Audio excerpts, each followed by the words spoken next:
Hi Butiki, and hello to everyone watching.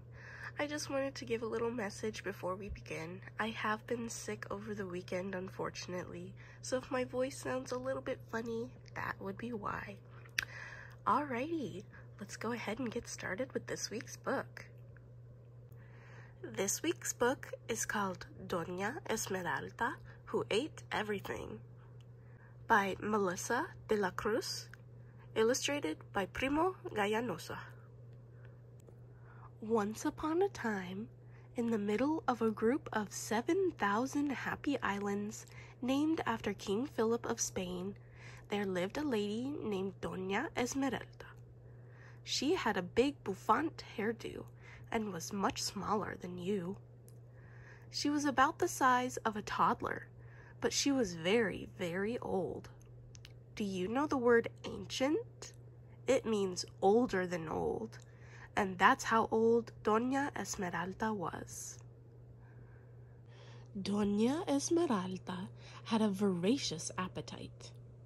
That means she was always hungry. Nothing ever satisfied her. If she could, she would eat everything in sight. But because she was small and forgotten, she had to settle for what she could get. And that meant leftovers. Lots and lots of leftovers. She became especially good at gobbling up what you and children like you didn't want to eat. Doña Esmeralda lived on eating children's uneaten plates and diet soda. To make it easier, she carried 2 straws, one for gulping down her diet soda and one to slurp up everything else. If you didn't like the taste of tofu, she ate it. Leftover liver and onions, she'd suck it up with her straw. She supped on soggy Brussels sprouts and attacked all the asparagus. She munched on mushy mushrooms and gorged on gooey grapefruit. She feasted on fresh broccoli and scarfed up squishy sweet potatoes. She went to town on tiramisu and zoomed up zucchini bread.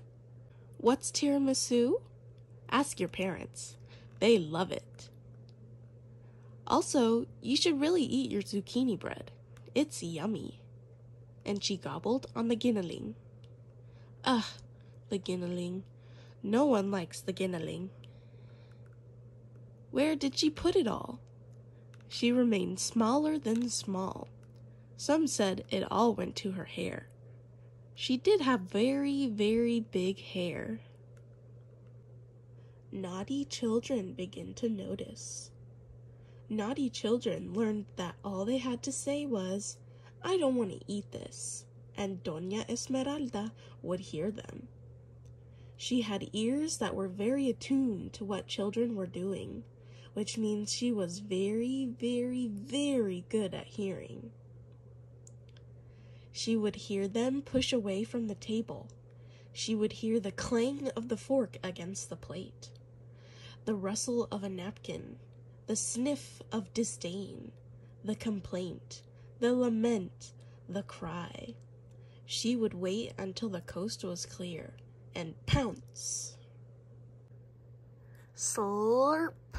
She tasted the tofu, sucked up the leftover liver and onions, supped on soggy Brussels sprouts, attacked all the asparagus, munched on mushy mushrooms, gorged on gooey grapefruit, feasted on fresh broccoli, scarfed up squishy sweet potatoes, went to town on tiramisu, you know what that is by now, and zoomed up zucchini bread, which is very tasty.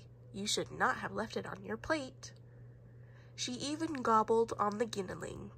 Ugh, the ginneling. No one likes ginneling. Except Doña Esmeralda. She ate every bit. Yuck! No matter where Doña Esmeralda went, she was always hungry, and she was always on the lookout for her next meal. Until one day, something happened that hadn't happened before. One day, she heard something she hadn't heard before. She heard the children eating.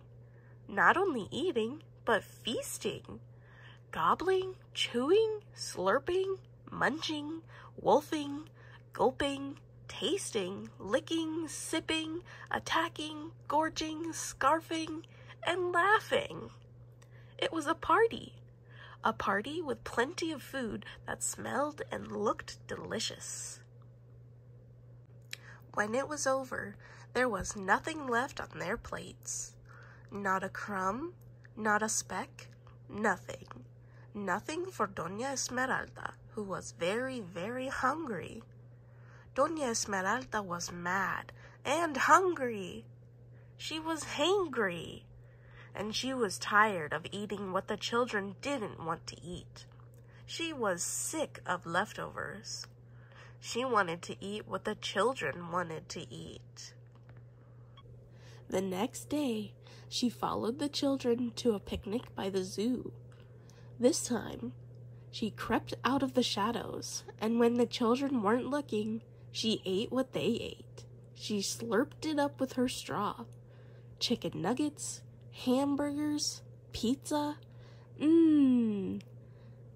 kare, chop suey, samosas, yum, milkshakes, adobo, pancit, nam, lumpia, bulgogi, tikka masala, burp.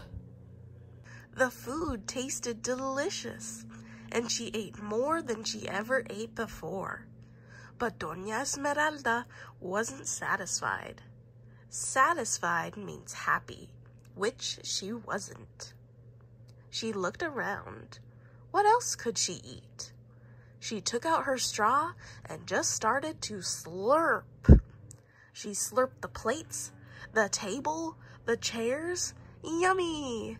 She slurped a vine, a bush, and a tree. Hee hee. She slurped up an elephant and a crocodile. Chomp. She slurped up a carabao, a monkey-eating eagle, and a giant vegetarian bat. Gulp. Doña Esmeralda still wanted more, so she slurped up the naughty children. Boo-hoo. She slurped up the good children. Very well. She slurped up their parents, too. It's our fault. And that still wasn't enough. But even Doña Esmeralda bit off more than she could chew when she slurped up all the diet soda. Her tummy began to rumble. Her bouffant was ready to tumble. And then... boom! Out went the parents. Out came the good and the naughty children. Out, out, out went the giant vegetarian bat, the monkey-eating eagle, the carabao, the crocodile, the elephant, the tree, bush, and vine, and the chairs, table, and plates. Out came tikka masala, lumpia, oh me, bulgogi, adobo, pancit, milkshakes, oh my, samosas, chop suey, kare, pizza, oh dear, hamburgers, chicken nuggets, oh no. And out, out, out came the leftovers. Giniling, giniling, zucchini bread, tiramisu, ay, sweet potatoes, broccoli, grapefruit, ho ho ho, mushrooms, asparagus, Brussels sprouts, geez Louise, liver and onions, tofu, golly gee. That was the end of Doña Esmeralda. The end means, well, you know what it means. Ay patay. Without Doña Esmeralda, from then on, all children always ate everything on their plates. But the naughty ones still try, to this day, to say, I don't want to eat this, and they hope that Doña Esmeralda will return with her straw. Hopefully, she does not slurp you up too. The end.